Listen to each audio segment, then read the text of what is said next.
La semaine dernière, Brigitte Bardot s'est rendue à Londres pour y tourner les extérieurs d'un film intitulé Une ravissante idiote.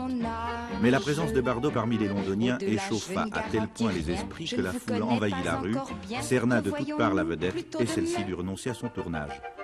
En proie à l'idolâtrie du public, victime des photographes, Brigitte Bardot a regagné Paris. Mais qui étaient ces gens? Des fanatiques, des fans, des photographes? Il y avait de tout. Il y avait beaucoup de photographes, il y avait énormément de gens de la rue, de public.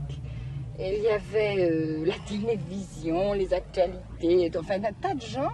Ce qui fait que vraiment on était débordés, submergés complètement. Et les gens qui criaient? Oui, les gens criaient. Voulaient des autographes, voulaient me voir, me toucher, m'approcher. Enfin, c'est une expérience. Je ne peux pas dire que ce soit ni irritant ni désagréable. C'est une expérience qui doit arriver une fois dans une existence, puisque moi, ça ne m'est jamais arrivé, même à Rome, où vraiment les Italiens ont la réputation d'être terribles dans ce genre de choses. Mais... Je reviens à ces photographes dont vous parliez tout à l'heure. Vous vous sentez espionné dans la vie par eux? Oui, terriblement. Est-ce qu'espionner est le mot? Espionner, c'est un mot qui est trop doux encore, je pense. Traquer alors? Oui, plutôt, oui.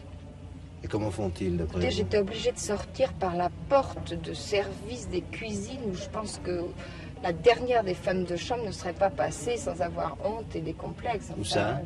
À l'hôtel de Londres. J'étais obligée de passer par là si je voulais essayer de fuir et d'être un peu tranquille pour une soirée ou pour faire un peu de shopping, des choses comme ça.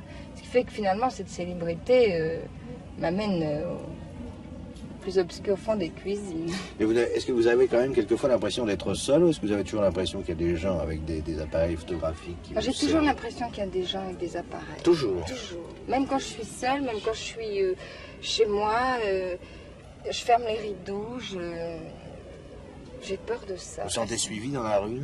Dans la rue, souvent, oui. Même s'il n'y a rien. Enfin, moi, c'est devenu une psychose, si on peut dire. Parce que ça m'arrive tellement sans arrêt tout le temps que même quand je ne risque rien, c'est une idée fixe qui me traverse l'esprit.